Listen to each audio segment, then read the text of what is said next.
বেশ, তাহলে মন দিয়ে আমাকে পরীক্ষা করে দেখুন দেখি। তাই করলুম। পরীক্ষার পর বললুম, শ্যামলাল বাবু, আপনি এমন থরথর করে কাঁপছেন কেন?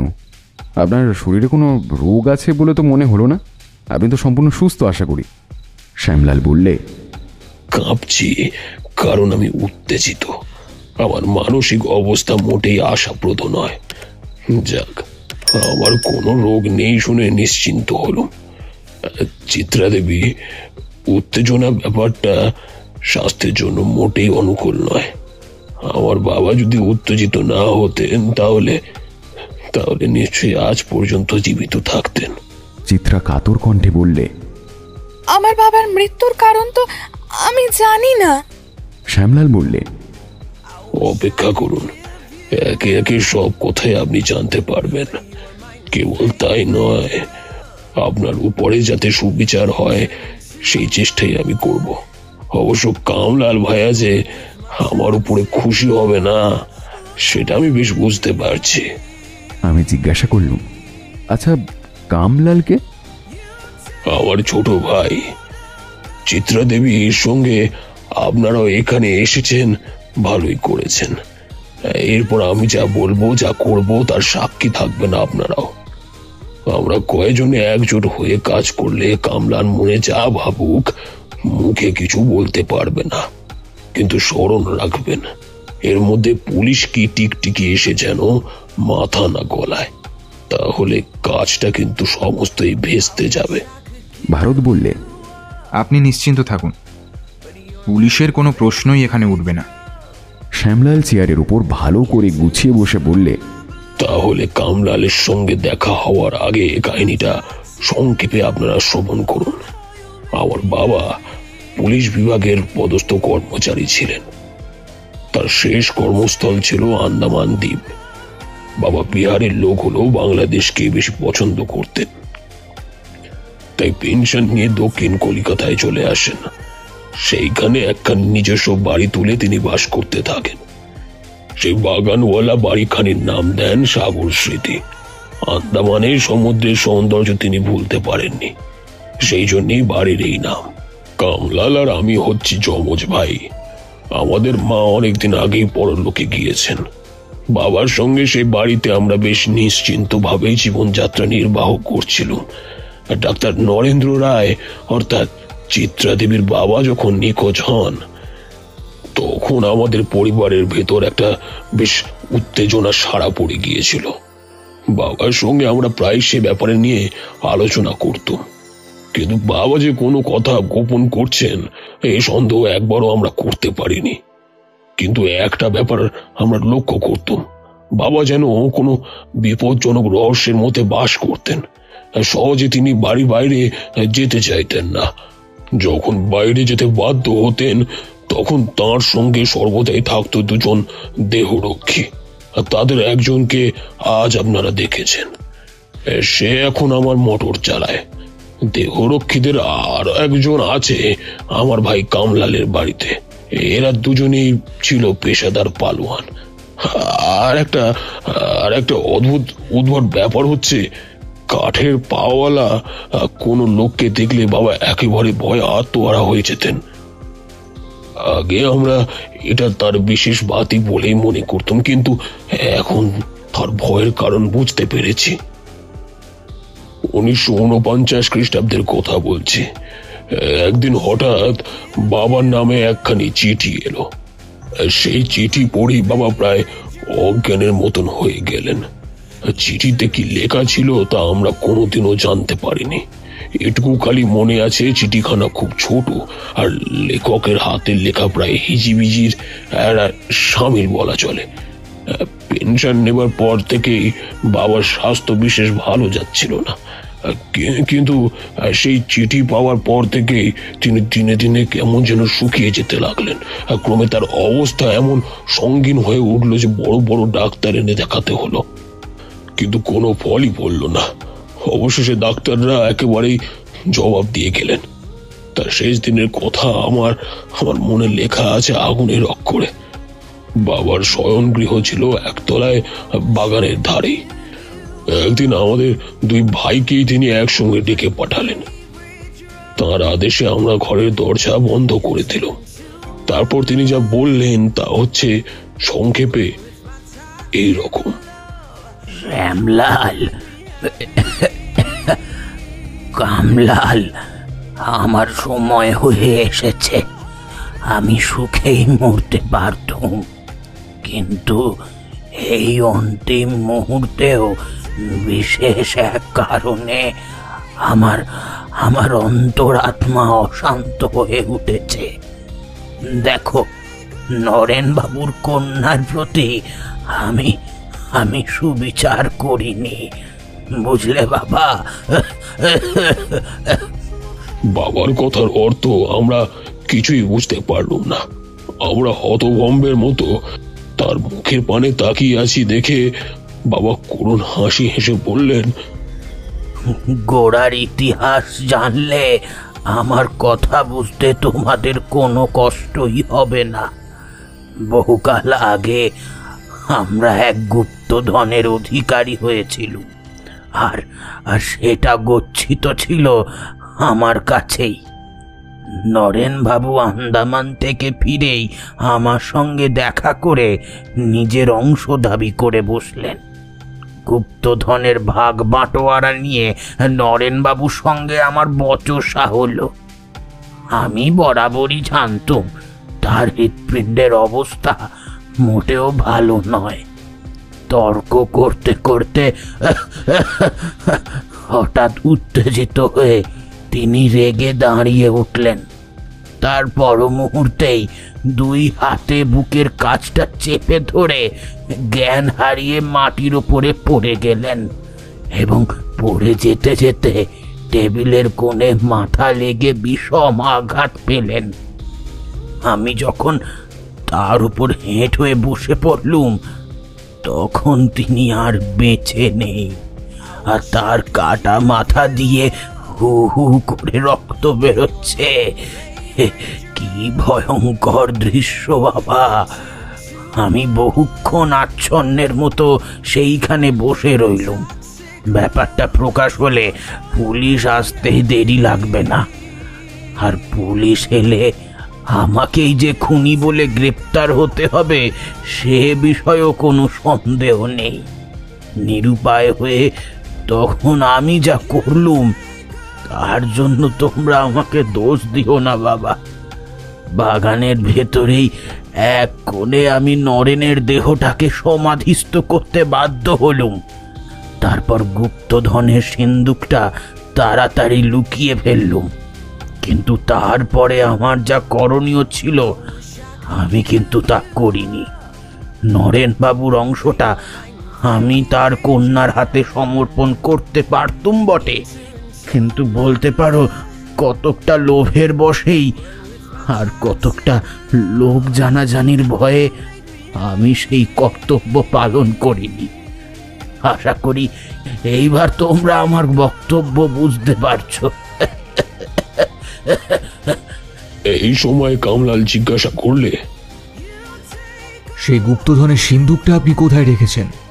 বাবা বললে, সে কথাও তোমাদের কাছে চুপি চুপি বলে রাখছি বাবা, তোমরা একটু এগিয়ে এসো। ঠিক সেই মুহূর্তে বিষম আতঙ্কে বাবার মুখ একেবারে শক্ত শূন্য হয়ে গেল। বিদ্যুতাহতের মতো তিনি বিছানার উপর সোজা হয়ে উঠে বসলেন এবং জানলার দিকে অঙ্গুলি নির্দেশ করে বিকট স্বরে বলে উঠলেন, ওকে ওকে তাড়িয়ে দাও, ওকে তাড়িয়ে দাও, ওকে তাড়িয়ে দাও, তাড়িয়ে দাও, তাড়িয়ে দাও ওকে। আমরা সচমকে ফিরে দেখি বাগানের দিকটা একটা জানলার শার্সির ওপাশে দেখা যাচ্ছে একখানা বিভৎস মুখ। তার মাথায় বাঁকড়া চুল, মুখে রাশিকৃত দাড়ি, আর দীপ্ত চক্ষুর ভিতর দিয়ে ফুটে বেরোচ্ছে বন্য হিংসার ভয়াবহ ভাব। আমি আর কামলাল দুজনেই দৌড়ে জানলার কাছে গেলুম, কিন্তু মুখখানা সাঁত করে সরে গেল আবছার মতো। তারপর বিছানার কাছে ফিরে এসে দেখলুম বাবার দেহে আর প্রাণের অস্তিত্ব নেই। বাগানের ভেতরে ও বাইরে অনেক খোঁজাখুঁজির পরও কোনো শত্রুকে আবিষ্কার করা গেল না, কিন্তু সেই অজ্ঞাত শত্রুর সুনির্দৃষ্টি তখন যে আমাদের মুক্তি দেয়নি, পরের দিন সকালেই তার জ্বলন্ত প্রমাণ পাওয়া গেল। আমরা সকলেই যখন সেই রাত্রে শোকে মুহ্যমান, সেই ফাঁকে সেই অদৃশ্য শত্রু আমাদের বাড়ির ভেতরে প্রবেশ করেছিল। কারণ আমি বাবার শয়নগৃহে ঢুকে দেখলুম ঘরের সমস্ত জিনিসপত্র তছনছ হয়ে চারিদিকে ছড়িয়ে ছিটিয়ে পড়ে রয়েছে। কেউ যেন সমস্ত বাক্স, ড্রয়ার আর আলমারি খুলে তন্ন তন্ন করে কিসব খুঁজে দেখেছে। টেবিলের উপরে কাগজ চাপার তলায় পাওয়া গেল একখানা কাগজ। তার উপরে 4টে ঢেরা চিহ্নের তলায় লেখা রয়েছে চতুর্ভুজের স্বাক্ষর। এই অদ্ভুত কথাগুলোর অর্থ আজ পর্যন্ত আমি বুঝতে পারিনি। শ্যামলাল কিছুক্ষণ স্তব্ধ হয়ে বসে রইল, তারপর আবার ধীরে ধীরে বলতে লাগলো, গুপ্তধনের কাহিনী শুনে আমাদের দুজনেরই মন যে কৌতূহলে উদ্দীপ্ত হয়েছিল তা না বললেও চলে। কিন্তু হপ্তার পর হপ্তা, মাসের পর মাস ধরে চেষ্টা করে অন্বেষণ করেও আমরা সেই রত্ন সিন্ধুক আবিষ্কার করতে পারিনি। কেবল বাবার মৃত্যুর পর তার মাথার বালিশের তলায় পেয়েছিলাম এক গাছা আশ্চর্য মুক্তার মালা। তেমন বড় আর দামি মুক্তা জীবনে আমি কখনো দেখিনি। মুক্তাগুলো যেন অনেক কালের পুরনো, সে বিষয়ে কোনো সন্দেহ নেই। আমার দৃঢ় বিশ্বাস হলো সেই রত্ন সিন্ধুক থেকে এসেছে এই মুক্তার মালা। আর বাবা তা মাথার বালিশের তলায় রেখেছিলেন চিত্রা দেবীর জন্যই। আর এই বিশ্বাস সত্য কি মিথ্যা জানি না, আমি স্থির করলুম বাবার পাপের প্রায়শ্চিত্ত করবার জন্য এই মালা থেকে একটি মুক্ত নিয়ে বছরে বছরে চিত্রা দেবীকে উপহার দেব। একেবারে সমস্ত মুক্তার মালা গাছা পাঠিয়ে দিতে আমাদের ভরসা হলো না। কি জানি এই ব্যাপার নিয়ে যদি কোনো রকমের নতুন হাঙ্গামা হয়। এটুকু বদান্যতা প্রকাশ করতে আমার কোনো আপত্তি হলো না, কারণ গুপ্তধন না পেলেও আমাদের কোনোদিনই অর্থের অভাব ছিল না।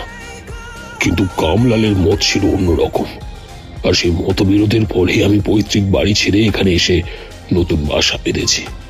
ভারত বললে, আপনি যথার্থই ভদ্রলোকের মতন কাজ করেছেন, কিন্তু আজ হঠাৎ আপনি আমাদেরকে এখানে কেন ডেকে পাঠালেন?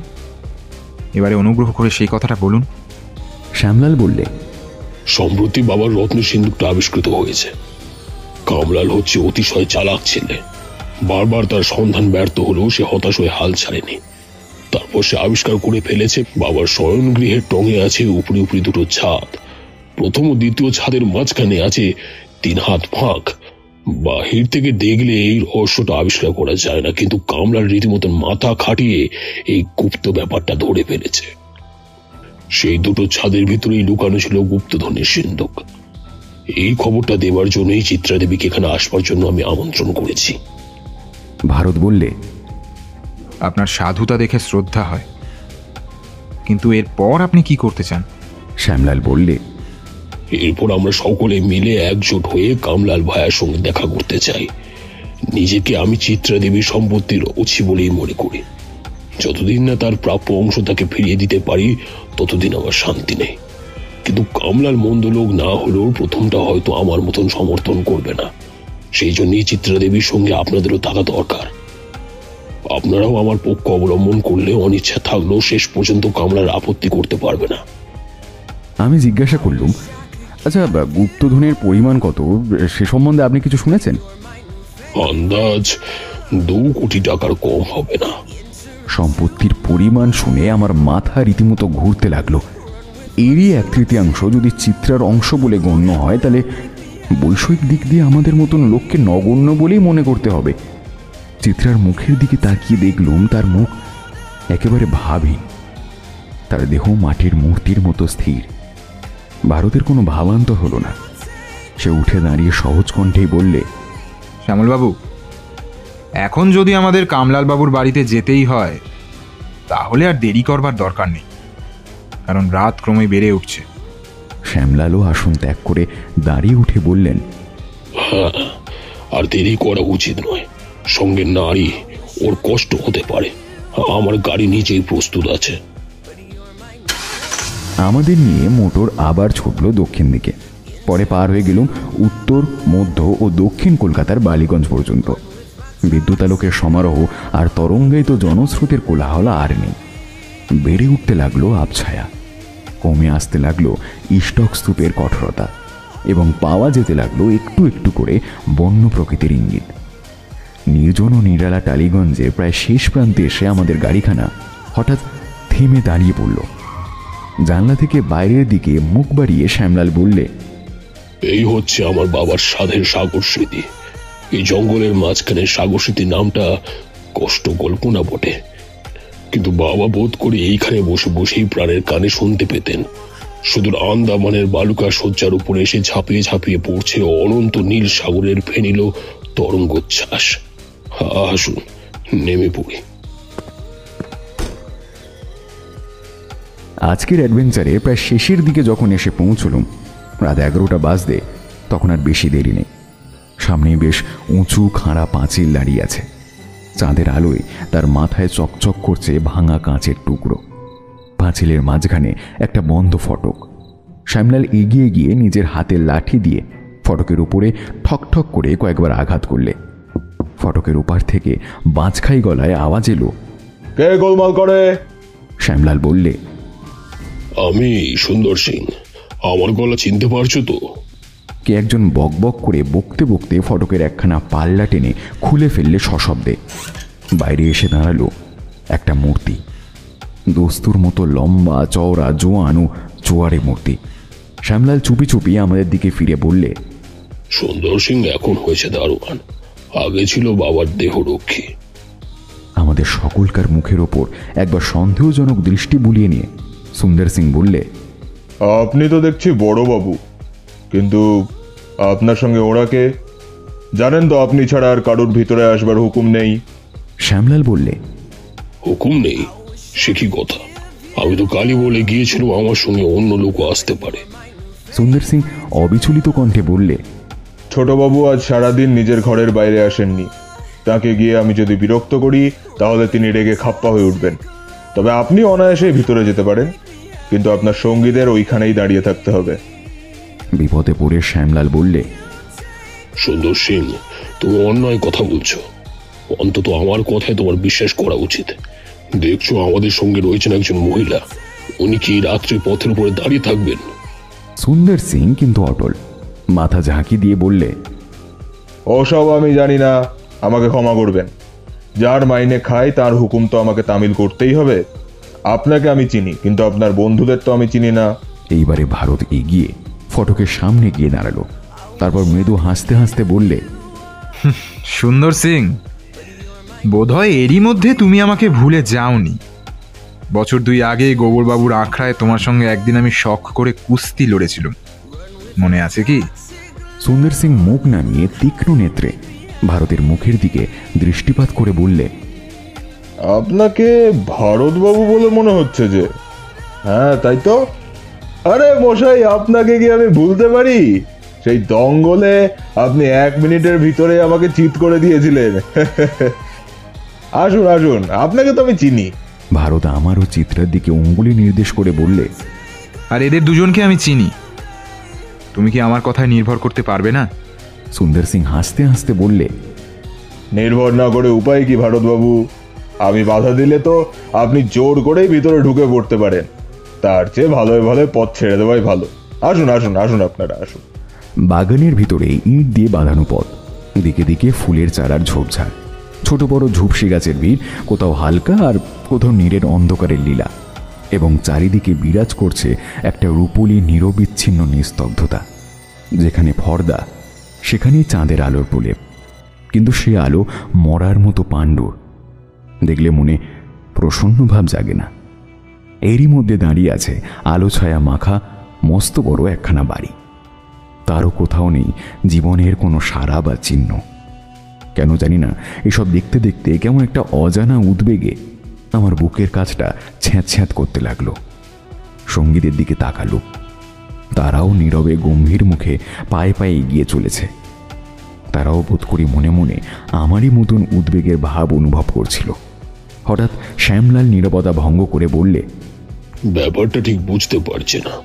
কামলালকে আমি ভালো করে জানিয়ে দিয়েছিলাম যে আজ রাত্রে আমরা নিশ্চয়ই এখানে আসবো, অথচ দেখছি বাড়ির কোথাও একটা আলো পর্যন্ত জ্বলছে না। সবাই যেন এর মধ্যেই ঘুমিয়ে পড়েছে।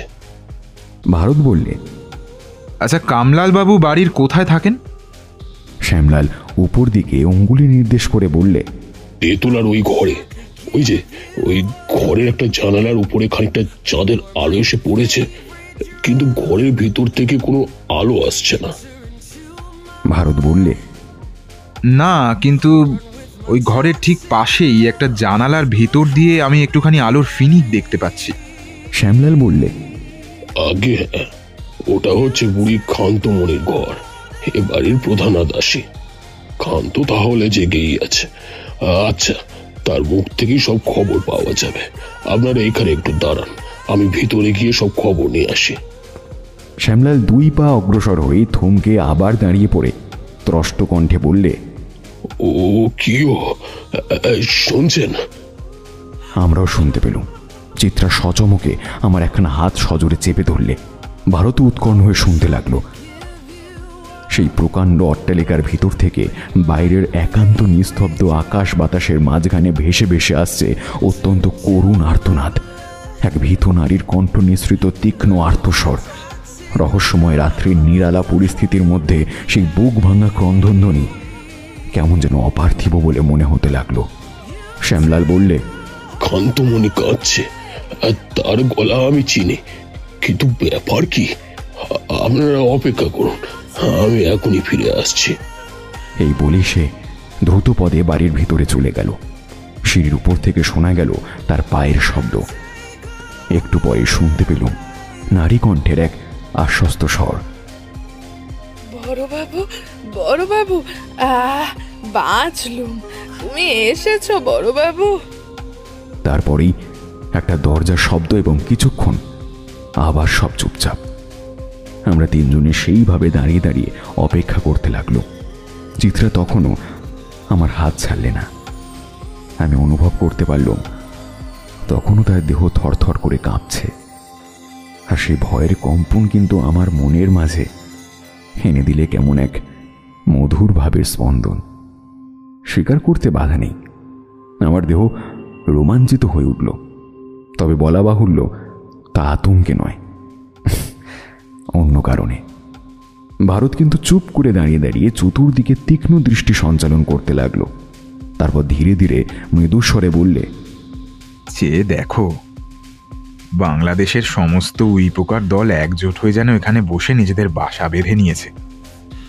বাগানের জমির ওপর দাঁড়িয়ে রয়েছে দেখো, যেন সারি সারি উই ঢিবির পর উই ঢিবি। আমি জিজ্ঞাসা করলাম, ওগুলো কি হতে পারে? উই ঢিবি নয়, মাটির ঢিবি, অর্থাৎ সারি সারি মাটির স্তূপ। শুনেছ তো, কামলাল আজ দীর্ঘ 6 বৎসর ধরে এখানে গুপ্তধন আবিষ্কার করবার চেষ্টা করছে। দিকে দিকে সে মাটি খুঁড়ে দেখছে গুপ্তধনের সন্ধান পাওয়া যায় কিনা। ঠিক সেই মুহূর্তে দুর্দার শব্দে চারিদিক কাঁপিয়ে আমাদের কাছে ছুটে এসে শ্যামলাল সভয়ে বলে উঠল, ভয়ানক কাণ্ড, ভয়ানক কাণ্ড। কামলালের কি হয়েছে জানি না, কিন্তু কিন্তু উঠছে না। ভয়ে আমার বুক শিউরে উঠল। বাস্তবিক শ্যামলালের চোখ দুটো যেন মুখের ভিতর থেকে বেরিয়ে আসতে চাইছিল এবং থরথর করে কাঁপছিল তার পা থেকে মাথা পর্যন্ত সর্বাঙ্গ। তৎক্ষণাৎ সজাগ হয়ে ভারত আমার দিকে ফিরে বলল, চলো আমরাও বাড়ির ভিতরে যাই। শ্যামলাল মাটির উপরে উবু হয়ে বসে পড়ে বলল, তাই যান, তাই যান, আমি কিন্তু আপনাদের সঙ্গে আর সেখানে যেতে পারবো না। শ্যামলালকে হাত ধরে টেনে তুলে ভারত বললে, শান্ত হন, আমাদের সঙ্গে চলুন। বাড়ির ভেতরে ঢুকে সামনে দেখতে পেলাম দোতলায় উঠবার সোপান শ্রেণী, সিঁড়ির রেলিং এবং প্রত্যেক ধাপের উপরে বাঁ হাতে টর্চের আলো ফেলে এবং ডান হাতে একখানা আতশ কাঁচ ধরে তীক্ষ্ণ দৃষ্টিতে সব পরীক্ষা করতে করতে ভারত উপরের দালানে গিয়ে উঠল। সেখানে দাঁড়িয়েছিল এক বৃদ্ধা স্ত্রীলোক। বয়সের ভারে তার মাথা ও কাঁধ সামনের দিকে ঝুঁকে পড়েছে। আন্দাজে ধরে নিল তারই নাম খান্তমণি। সে ভয় স্তম্ভিত চোখে থেমে থেমে যেন হাঁপাতে হাঁপাতেই বললে, সারাদিন আমি ছোট বাবুর জন্য খাবার নিয়ে বসেছিলুম, কিন্তু সকাল থেকে তিনি সারাদিনই তো আর ঘরের বাইরে এলেন না। তখন আমি দায়ে পড়ে দরজা ঠেলতে ঠেলতে তাকে ডাকতে লাগলুম, কিন্তু তবু তার সাড়া পেলুম না। দরজার গায়ে একটা ফুটো ছিল, সেইখানে চোখ দিয়ে আমি যে কি দেখলুম তা আমি বুঝিয়ে বলতে পারবো না। এখনো ভাবতে গেলে গা শিউরে ওঠে। ছোট বাবুর জন্ম থেকে তারে দেখে আসছি, কিন্তু এমন চোখ মুখ আর কখনো দেখিনি গো, আর কখনো দেখিনি। বাপ রে বাপ। বুড়ি কম্পমান হাত তুলে ইঙ্গিতে সামনের একটা দরজা দেখিয়ে দিলে। শ্যামলাল পাথরের মূর্তির মতো নির্বাক ও স্থির হয়ে দাঁড়িয়ে রইল। চিত্রা ভয়ে জড়সড় হয়ে সিঁড়ির রেলিংটা দুই হাতে চেপে ধরলে। ভারত এগিয়ে গেল দরজার সামনে। ফুটোটা খুঁজে নিতে তার আর দেরি লাগলো না। হেঁট হয়ে ছিদ্রপথে চোখ চালিয়ে সে কি দেখলে জানি না, কিন্তু হঠাৎ সোজা হয়ে দাঁড়িয়ে সশব্দে একটা নিঃশ্বাস ফেললে। আমি শুধলুম, ব্যাপার কি ভারত? এর মধ্যে কোনো শয়তানি আছে, তুমিও একটিবার দেখবার চেষ্টা করো তো। আমিও হেঁট হয়ে দৃষ্টি সংলগ্ন করলুম ছিদ্রপথে, কিন্তু সে কি দেখলুম? সত্য না দুঃস্বপ্ন? উপরে অন্ধকার, নিচে অন্ধকার, এবং তারই মাঝখান দিয়ে চলে এসেছে চাঁদের আলোর একটা দীর্ঘ রেখা। সে আলোটুকুর মধ্যেই ঠিক যেন শূন্যে জেগে রয়েছে কি এক ভয়াবহ হাসি মাখা মুখ। আশ্চর্য, সে মুখ আর কারণ নয়, আমাদেরই সঙ্গী শ্যামল বাবুর। আমি সিধে হয়ে দাঁড়িয়ে উঠলাম সচমকে। এমন অসম্ভব কি সম্ভব? তারপরই ধাঁ করে মনে পড়ে গেল শ্যামলাল আর কামলাল হচ্ছে যমজ ভাই। বললুম, এই যে রোমাঞ্চকর ব্যাপার, এখন আমাদের কি করা উচিত হবে ভারত? কি আবার? দরজাটা ভেঙে ফেলতে হবে। সে দরজাটা সহজে ভাঙবার নয়, কিন্তু আমাদের দুজনে প্রাণপর ধাক্কার পর ধাক্কায় দরজাটা দুম করে খুলে গেল। অবশেষে আমরা কামলালের ঘরের ভিতরে গিয়ে দাঁড়ালুম। আলো জ্বালবার পর বোঝা গেল কামলাল ছিল শখের রাসায়নিক, কারণ ঘরের চারিদিকে দেওয়াল জোড়া শেলফের তাকে তাকে সাজানো রয়েছে রাসায়নিক পদার্থে ভরা ছোট বড় শিশি বোতল। ঘরের মাঝখানে টেবিলের ওপরেও রাসায়নিক পরীক্ষার নানান সরঞ্জাম। ঘরের এক কোণে বেতে মোড়া বড় বড় কয়েকটা নীল রঙের বোতল। সেগুলোর মধ্যে একটা বোতল মাটির উপরে ভেঙে পড়ে আছে এবং তার ভিতর দিয়ে নির্গত হয়েছে খানিকটা কালো রঙের তরল পদার্থ।